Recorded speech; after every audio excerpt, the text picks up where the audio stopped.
सोनम वांगचुक के अस्पताल में भर्ती होते ही अब कॉकरोच जनता पार्टी के चीफ अभिजीत दीप के भूख हड़ताल पर बैठ चुके हैं। उन्होंने ऐलान किया है कि यह अनशन किसी भी हाल में खत्म नहीं होगा, लेकिन इस ऐलान के बाद ही अभिजीत दीप के पहले तो भावुक हुए और फिर बिलख बिलख कर रो पड़े। अभिजीत के भावुक होते ही ऐसा लग रहा था जैसे मानो सोनम वांगचुक के जाते ही उनकी आधी ताकत चली गई हो। पहले ये वीडियो देखिए, उसके बाद आपको बताएंगे आगे की खबर।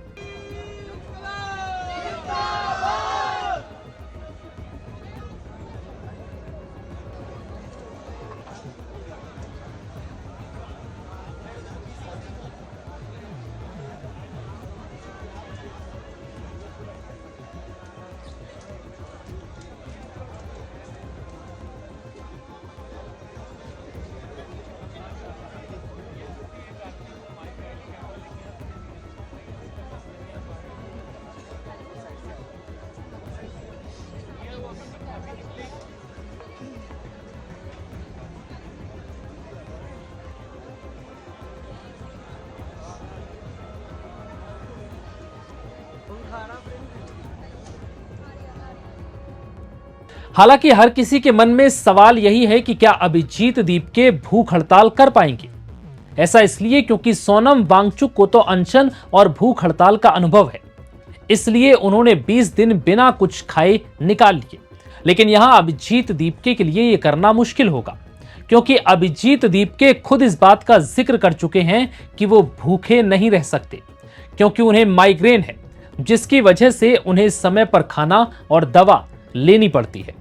ऐसे में हो सकता है कि 20 जुलाई तक अभिजीत दीपके जैसे तैसे गुजारने की कोशिश करें, उसके बाद वो हल्का खाना ले सकते हैं, क्योंकि अभिजीत बिना खाए नहीं रह सकते। अमेरिका से आने के बाद जब वो जंतर मंतर पर पहली बार पहुंचे थे तो कुछ ही घंटों के भाषण के बाद वो वहां की गर्मी बर्दाश्त नहीं कर पाए थे और बेहोश हो गए, जिसके बाद उन्हें अस्पताल ले जाना पड़ा था।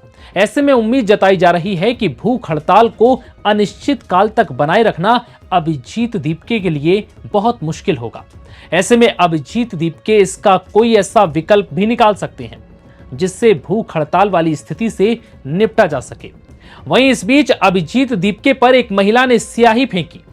आरोप है कि इस दौरान महिला ने उन्हें थप्पड़ मारने की भी कोशिश की, जिसके बाद वहां मौजूद लोगों ने उस महिला को पकड़ लिया और पुलिस के हवाले कर दिया।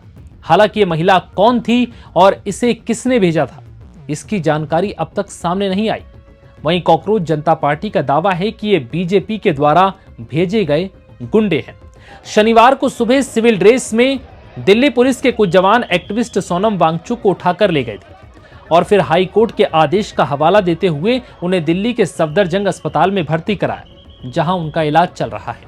डॉक्टर ने वांगचुक की हालत को स्थिर बताया है। पिछले 20 दिनों से जारी भूख हड़ताल की वजह से उनका करीब 9 किलो वजन घट गया है, जिसके बाद उनके ऑर्गन्स में भी काफी दिक्कत आने की बात कही गई है। दावा किया गया है कि अगर जल्द ही सोनम वांगचुक को एडमिट नहीं कराया गया होता और कुछ नहीं खिलाया गया तो फिर उनकी हालत और ज्यादा बिगड़ सकती थी और बात जान पर भी आ सकती थी। लेकिन फिलहाल अच्छी खबर यह है कि सोनम वांगचुक स्थिर हैं, उनकी हालत ठीक है और उनका इलाज चल रहा है। फिलहाल इस वीडियो में इतना ही।